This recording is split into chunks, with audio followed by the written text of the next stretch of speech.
Hello, best ever listeners, and welcome back to another episode of the Actively Passive Investing Show. I'm your host, Travis Watts, and today we have something a little bit unique. It's called an Encore episode. The topic is, how much do you need to retire, and should you stop working when you retire?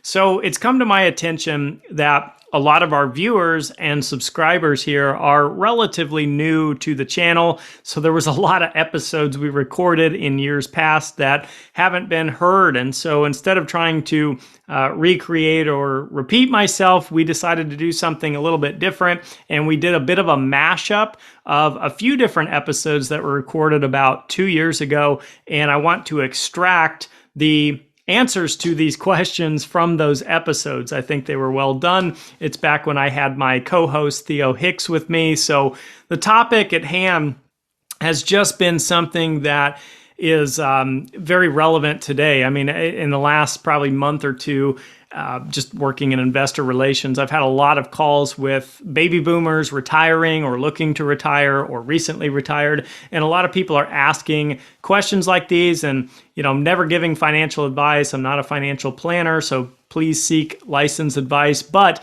there's some good key concepts to consider and think about. And so we've addressed them here in this Encore episode. I'd love to hear from you guys too, if this concept is something you like, where we can extract some of the best bits and pieces of previous episodes to address maybe a new question or a topic at hand. So like, subscribe, comment, reach out anytime if I can be a resource, and enjoy today's episode. How to know when to retire. How much is enough? Now, before I let Travis describe it, I don't see many people asking this question. I don't see many blog posts covering this topic, and I think Travis did a really good job explaining what we need to do in order to, number one, just be aware of this concept in general, and then number two, what we should do to figure out when, if ever, we have reached the point of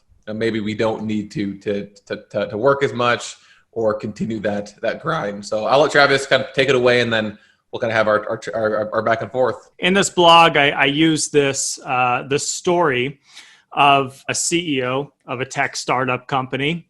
It starts with kind of the tail end of this guy's career, saying, you know, he just took his company public. He's got stocks that are going to vest over the next 5 years. Once they do, it will be estimated this guy will have about a $5 million payout.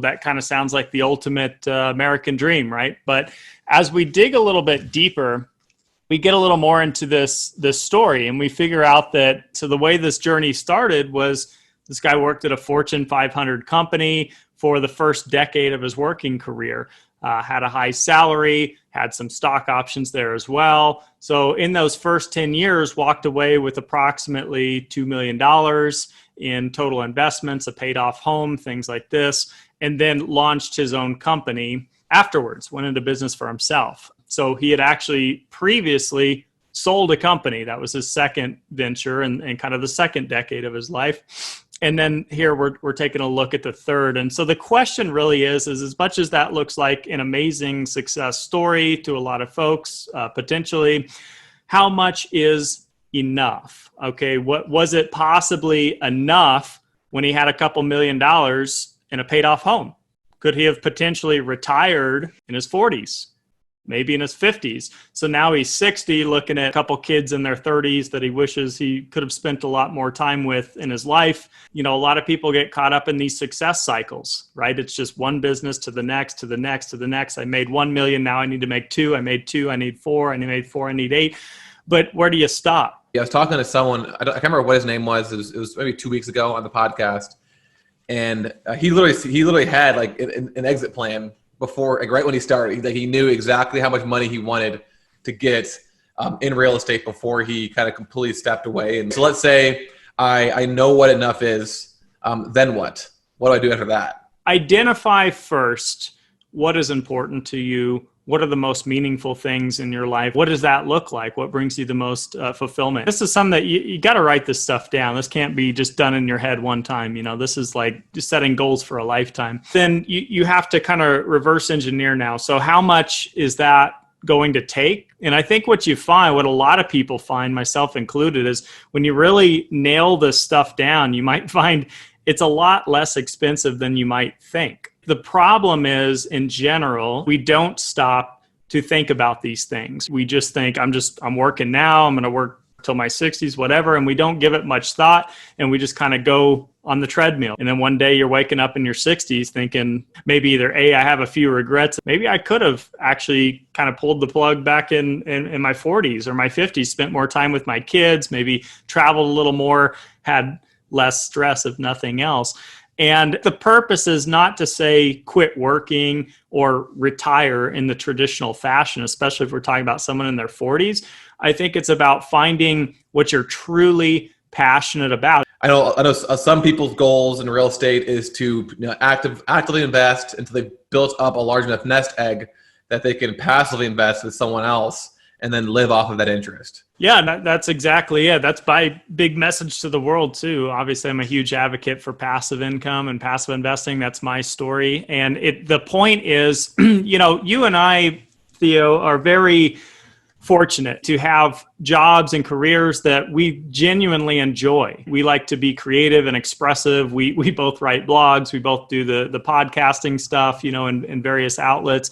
And that's amazing, but you also have to remember most people aren't doing that. Most people are caught in the golden handcuffs, either a 9-to-5 situation or they've climbed this corporate ladder so high that they make a really nice salary. So they're kind of trapped. And so until you start putting some of your income towards investments, whether it be passive investments or not, it's hard to branch away and have this kind of balance that we're talking about, no matter what your approach is. But I think we all need to get there.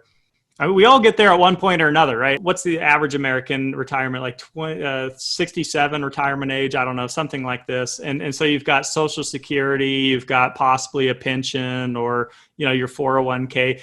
This is basically passive income at that point. You're not having to exchange your hours and your labor in exchange for money. So we're going to get there somehow at some point, hopefully. It's just a matter of if you focus on this stuff earlier in life, you can get there potentially a whole lot faster than perhaps your 60s or 70s. I was introduced to this video, came across it on YouTube. And unfortunately, this is on the fly right now. I can't remember what the guy's name is, but if you type in, I think, retire at 36 or something like that, retired at 36, there's this guy who had a passion for boats and sailing. That was really his life purpose. It was his hobby. He was like a consultant, if I remember right, like an IT type consultant, made really good money, worked full-time, grinded it out for up until 36, ended up just buying the sailboat and just living out on the boat and in the Caribbean, and I mean, he quote unquote retired at 36. He's the one that introduced me to this concept of enough.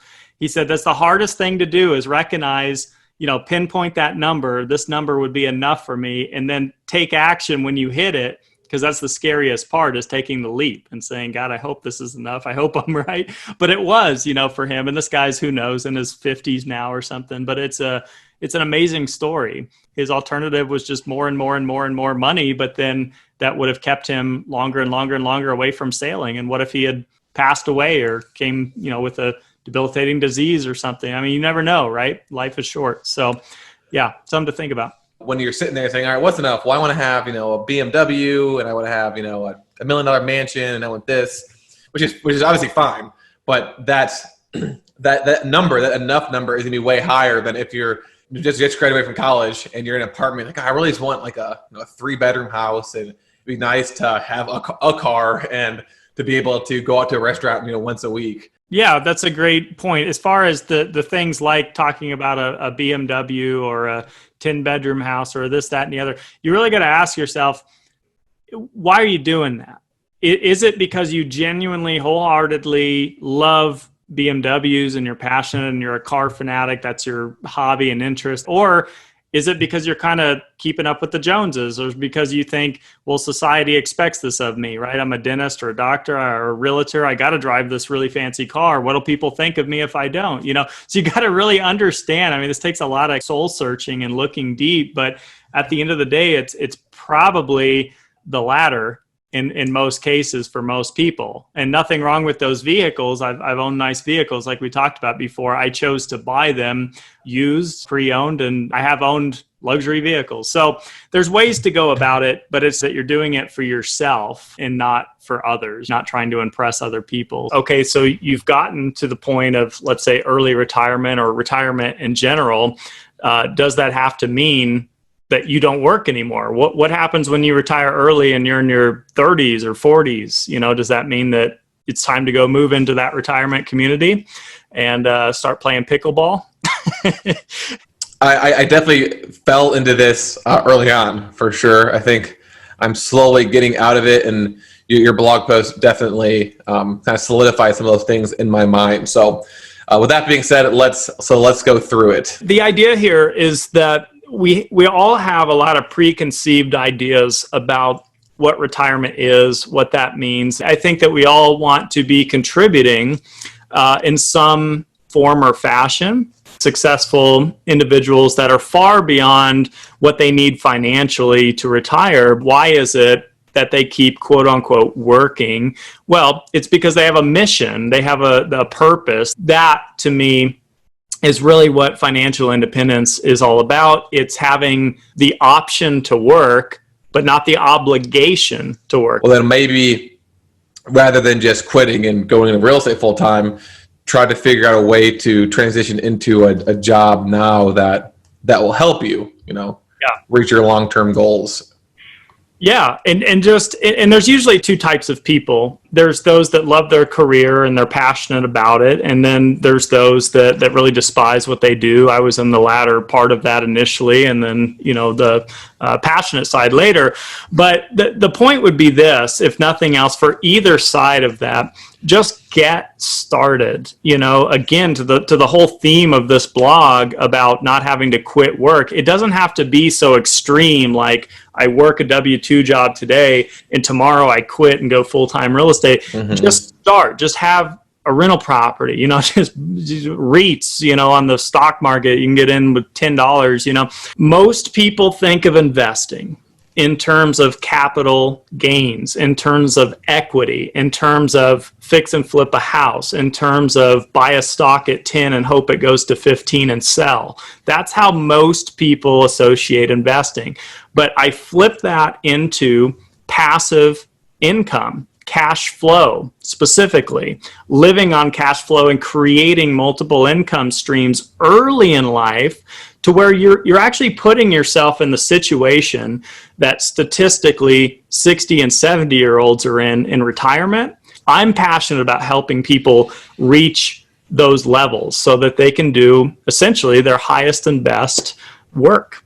And the other thing you said too that I wanted to also mention, what retirement actually means isn't just doing nothing. It's continuing to do something that you want to do. Again, you also gave some examples of things that you're doing now that anyone can really do now to start to figure out what it is they like the type of life that they should be living once they retire. So do you want to kind of talk about that too? Sure. Yeah. So a lot of passive investors, I've come to learn, are just simply highly paid professionals doing whatever it is they do, and they're looking for a place to park capital that's not going to require their time. Think about being a dentist or a doctor and then taking 2 days off a week, Saturday, Sunday, and going and trying to fix and flip houses. You can't even day trade stocks. It's the weekend, So a lot of this active stuff it doesn't make sense for certain types of people. When a doctor, an attorney, or an engineer reaches financial independence, what they have is an option. An option to, and here's the three things I point out. An early retired doctor might set up a smaller practice, which operates without the pressure of optimizing profits and without dealing with the hassle of insurance companies, one of the biggest headaches in the industry. An early retired attorney might refuse all cases that are based on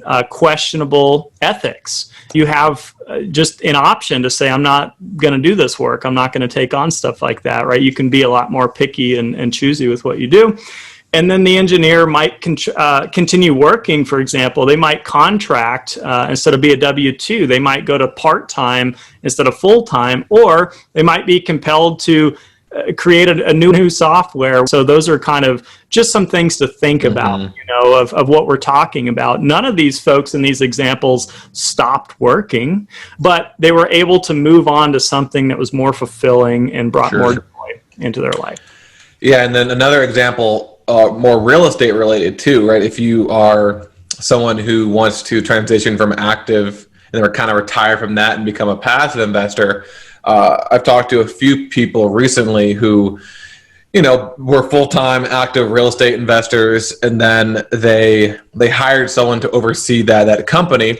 And then, rather than, I'm sure they took some time off, but then once they were ready to get started again, they started some sort of consulting program or mastermind group where they teach other people to replicate kind of what they did. So that's just another example. And then the other thing that I really liked about this blog post that you mentioned, and the question you want to ask yourself to figure out what you should do once you retire is what you value.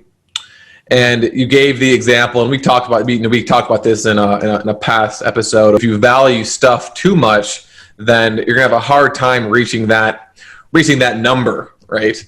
Because you're going to have this luxurious lifestyle that's going to cost you a lot of money to maintain, and you're going to need a higher passive income to cover that. You gave examples in here about things that were high costs but resulted in low happiness, and the things that were lower in cost that resulted in higher happiness. So you talked about how you could upgrade to a Ferrari or a Lamborghini, but would that ultimately make you happier? Maybe once you buy it, and then when you're driving it once a month or once a week or whatever. But it would bring you further away from your financial goals and then your family goals and your travel goals because of that reason. That now I need to make that much more money. I need to invest in that many more deals to cover that Ferrari cost. And so you gave other examples of things that resulted in happiness. So I'll let you, talk about what those are.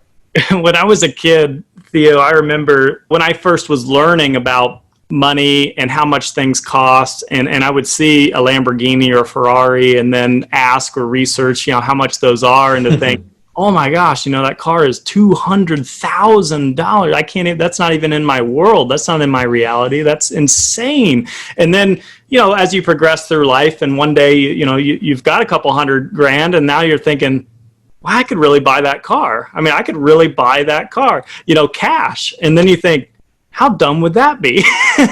How much happiness would that give me versus what if I invested it and I got, $1,200 a month in cash flow? What could I do with $1,200 for the rest of my life? For most people, that's Social Security benefit right there, $1,200 a month or something crazy, and maybe less. A couple of things that have added some tremendous value at a low cost were my wife and I, we went and we backpacked Europe for our honeymoon. And I bought these shoes, like custom ordered shoes, like a forever sole, breathable, washable. They collapse down. You can roll them up. You can almost put them in your pocket. They're amazing. They were like $100. And I can't even begin to tell you how much value that added, not only to that trip, but every vacation we take, I'm wearing them and I love them and they don't wear down. They're just phenomenal. The other thing is my wife's got scoliosis, so her spine's kind of like an S shape. And so I bought her an inversion table. We're always trying to experiment with things that make, her life easier and kind of eases the neck tension and the back pain. It's just a little table. You strap your feet in and turn upside down and it stretches it decompresses your spine. So I don't know how much they retail for, probably a couple hundred. And I can't tell you, man, every time she gets on it, she's so happy. And it's like so fulfilling and like physically rewarding. This whole thing is about finding things that bring value and happiness into your life. And what we really value is travel and vacations and spending time with family and like these little things, a nice pair of shoes that are comfortable. So that just to wrap it up, that's the whole point, I think. My dad, for example, he retired and he is a bus driver. Because he loves talking to people, and so every morning not now, but before COVID, every morning at 6 a.m. he'd go to the bus shop where the buses are, and all the retired bus drivers are there, and they just talk for like about whatever for 2 hours, and that was he really enjoyed doing that. And so again, it doesn't have to be. It could be something as simple as I like talking to people, so I'm going to do a part-time job where I'm doing something as simple as driving a bus or being a cashier, where I get to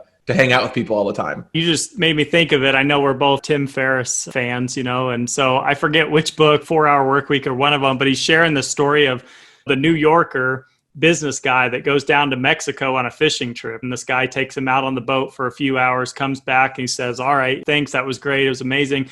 Do you have more customers today?" And he said, "No, I only do the one trip a day and get some fish for my family and do this, He says, "Well, why don't you do more? Why don't you do like 5 trips a day? You got plenty of time to do it."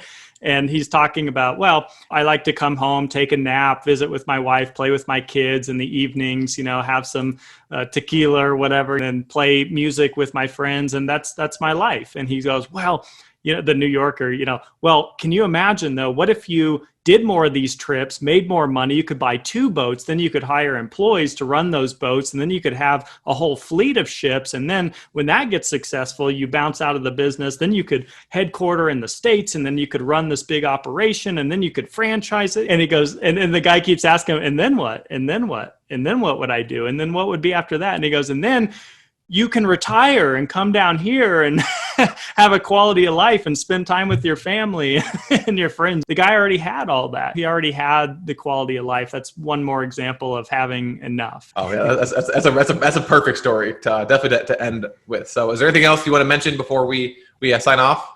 I guess for anyone listening, just think about this question. Are your goals and your aspirations more set around quality of life or having quantity, meaning money and numbers? And I was guilty of this early on when I would set goals. It was always money goals, right? One of my first goals, I want to be a millionaire. I want to have 10,000 a month passive income, or I want, but when you dig a lot deeper, it's what do you really want out of life? How do you want to live your life? So that's really what the question is. We'll end the episode on that note as well. So thanks, Travis, again for joining me for the Actively Passive Investing Show. Best ever listeners, as always, thank you for listening. Have a best ever day, and we'll talk to you tomorrow.